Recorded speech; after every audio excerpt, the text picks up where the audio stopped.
Good evening, students. Welcome. Now we have been doing this training program planning. This topic we were doing lastly in our last lecture. In my video lecture I have posted. So we have started with this particular main topic. तो ये वाली slide हो गई थी and next slide ये जो floor diagram इसी से रिलेटेड है, design of training program right from starting of training need identification, then doing organization analysis in order to find the training need, job task HR analysis, then setting training objectives. Once needs are identified, then we have to set the training objectives कि हमें क्या क्या objectives होने चाहिए training के, हमारे कमियां पता लग गई, अब ट्रेनिंग ऑब्जेक्टिव्स बना रहे हैं. उसके बाद ट्रेनिंग प्रोग्राम होगा, ट्रेनर कौन होगा, ट्रेनीज इंस्ट्रक्शन कैसे होगा, किसने समय के लिए होगा, क्या मेथोडोलॉजी होगी, ये तमाम चीजें नेक्स्ट आएंगी. और लास्ट में जब ट्रेनिंग प्रोग्राम खत्म हो जाएगा then we will go for evaluation of the training result.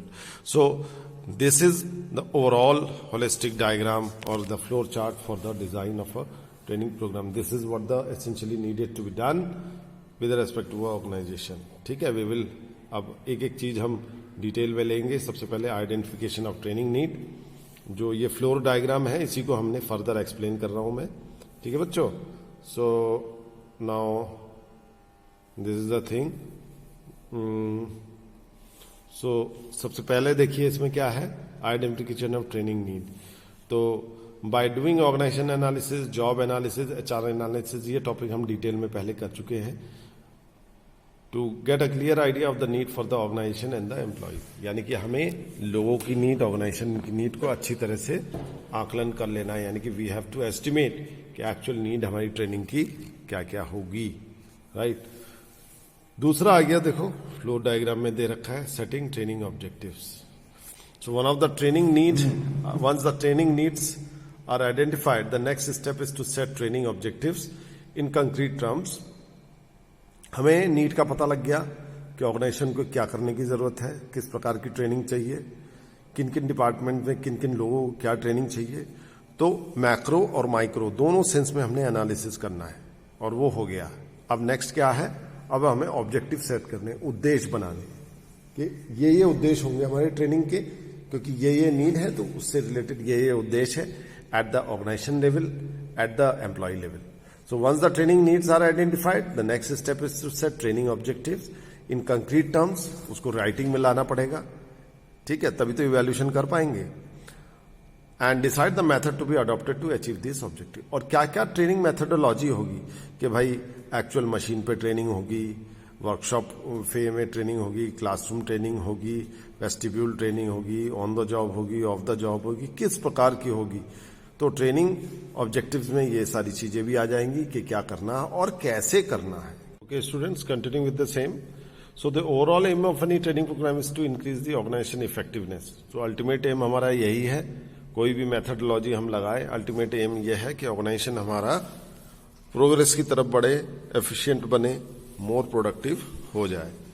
Now however each training program must have a specific objective. और ये जरूरी है कि हर स्पेसिफिक ट्रेनिंग प्रोग्राम का अपना एक स्पेसिफिक ऑब्जेक्टिव है, तो नेचुरली उसका आउटकम भी डिटरमिन्ड होना चाहिए.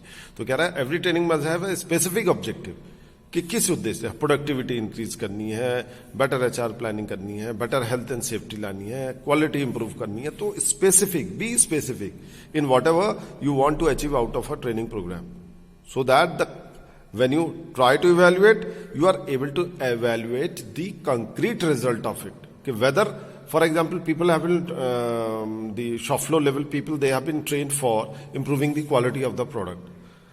Now after giving them proper training and all, when they are actually put to use at their work setting, so the result should result in enhanced quality of the product. Then only we will say that the objectives of the training were attained.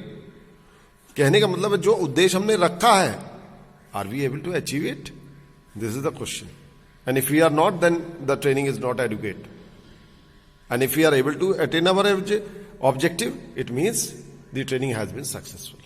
ठीक है. So training, setting training objective is of prime importance, because unless you set the objective you can not attain concrete result. In order to attain concrete result, the objective have to be clearly identified that yes, these are the things we want to achieve through this training program. Right? सो आगे बढ़ते हैं. Now it is further, ये further कह रहा है कि ये further ये कह रहा है कि स्पेसिफिक ऑब्जेक्टिव्स और ट्रेनिंग होने चाहिए. For example, we want increase in productivity, we want improve quality. हमारा उद्देश्य बेटर ह्यूमन रिसोर्स प्लानिंग हो सकता है, high morale, psychological training, motivational training भी हो सकता है in order to raise the morale, better health and safety. ये कुछ एग्जाम्पल्स हैं कि whatever objective, overall objective of the organisation ये है, डिपार्टमेंट लेवल पे ये है, इंडिविजुअल लेवल पे ये है. स्पेसिफिक ऑब्जेक्टिव ट्रेनिंग ये हो सकते हैं. Overall purpose of the training, increase organisation effectiveness. और उद्देश्य ओवरऑल सुपरऑर्डिनेट वो क्या है, to make the organisation more effective.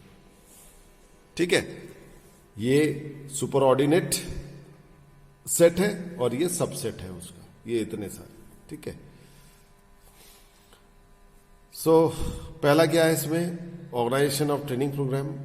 So every training programme include trainer, trainees. ये अब हम इस स्टेज में आ गए हैं. देखो बच्चों, ऑर्गेनाइजेशन ऑफ ट्रेनिंग प्रोग्राम, ये थर्ड ब्लॉक जो आपको दिखाई दे रहा है. ठीक है. So organisation of training programme, every training programme include trainers, trainees, training period and training material. These are the following. ये तमाम चीजें, trainer, trainee, training period and training material होता है, जो अभी हमने फ्लोर चार्ट में देखा. ठीक है. तो शॉर्ट लिस्टिंग ऑफ ट्रेनीज बहुत इंपॉर्टेंट है. किन किन बंदों को भेजना है ये बहुत जरूरी है. Proper choice of trainees is a major important aspect if permanent and gainful results are to be obtain. उन लोगों को चूज कर लिया जिनको ना तो ट्रेनिंग की जरूरत है और ना ही वो उसके लायक है, तो हमारा ट्रेनिंग प्रोग्राम कभी भी ऑब्जेक्टिव्स को अटेन नहीं कर पाएगा. Careful screening of training for training will raise the effectiveness of the training programme. देखिए, स्क्रीनिंग बहुत इंपॉर्टेंट है. हमें उन लोगों को चुनना है जो कि वाकई ट्रेनिंग के लायक है या जिनको ट्रेनिंग की जरूरत है और जिनको ट्रेन करने के बाद ऑर्गेनाइजेशन की इफेक्टिवनेस बढ़ेगी. तो इसलिए बहुत केयरफुल स्क्रीनिंग है. ये नहीं कहा किसी को भी भेज दिया, not at all. In case of supervisory training, it is better to include all supervisors and other employees consider suitable for promotion to such post. ऊपर वाली पोजीशंस में, अप्रेज्ड पोजीशंस में अगर कुछ चुनाव करना है तो हमें उन्हीं लोगों को चुनना चाहिए जो प्रमोशन पाने के लायक होते हैं या जिनको हमें आगे बढ़ाना है और वो मैनेजरियल या सुपरवाइजरी पोजीशन में आगे बढ़ना चाहते हैं, क्योंकि वो ऑलरेडी काम कर रहे हैं कंट्रोलिंग का. और अगर उनको बेहतर बनाना है, ऊपर की पोजीशन पे पहुंचाना है, तो उनको और अच्छा ट्रेन करना पड़ेगा. Even outstanding employees benefit from the well-managed training program and their presence assists the less competent employees in many ways. मान लीजिए एक 100 में से 100 नंबर वाला, एक एग्जाम्पल दे रहा हूं, बंदा है, वहीं 100 में से 50 वाला है, 100 में से 70 वाला है. एक इवेल्युएटिव, रिलेटिव इवेल्यूशन कर रहा हूं. 100 में से 100 वाला बंदा भी ऑर्गेनाइजेशन के ट्रेनिंग प्रोग्राम में जाना चाहिए. क्यों? क्योंकि उसको देख के दूसरे लोग मोटिवेट होंगे, सीखेंगे कि ये बंदा भी ट्रेनिंग में आ रखा है, जबकि ये बिल्कुल 100% एफिशिएंट बंदा है, बट फिर भी इसे ट्रेनिंग प्रोग्राम में, तो हमें तो करना ही चाहिए ट्रेनिंग जब इसको भेज सकते हैं. तो ये तमाम चीजें, साइकोलॉजिकल चीजें बहुत इंपॉर्टेंट होती हैं बच्चों. Being a HR specialised student, you should understand कि साइकोलॉजिकल इंटरप्लेस जो होते हैं इंसान के दिमाग में, बड़े इंपॉर्टेंट होते हैं. ठीक है. क्योंकि हमेशा देखना, आप खुद को भी देखो, मैं आपको खुद भी बोल रहा हूं बच्चों, आप खुद को भी देखोगे, आप पाओगे कि आप कहीं ना कहीं आइसोलेशन में नहीं हो. You are always comparing yourself with other students of the class. कौन कहाँ है, क्या है, किस लेवल का, कहीं ना कहीं आपके दिमाग में कंपैरिजन जरूर चलेगा, चाहे वो पीयर ग्रुप में हो, सोसाइटी में हो. स्पेशली आप कॉलेज स्टूडेंट हो तो अपने दूसरे फेलो स्टूडेंट्स के साथ. तो उसी तरह ये कंपैरेटिव स्टेट में हम मेंटली हम हमेशा जज करते हैं, हम कहाँ हैं, दूसरे कहाँ हैं, या बेस्ट पर्सन कहाँ है और हम कहाँ हैं, या क्या हम खुद बेस्ट हैं. कुछ भी पॉसिबिलिटी हो सकती है. तो शॉर्टलिस्टिंग ऑफ ट्रेनिंग, यानी कि जिस बंदे को ट्रेनिंग पे भेजना है, he should be carefully selected and he should be the right person to be sent for the training programme. So I will end my lecture over here. We will continue further.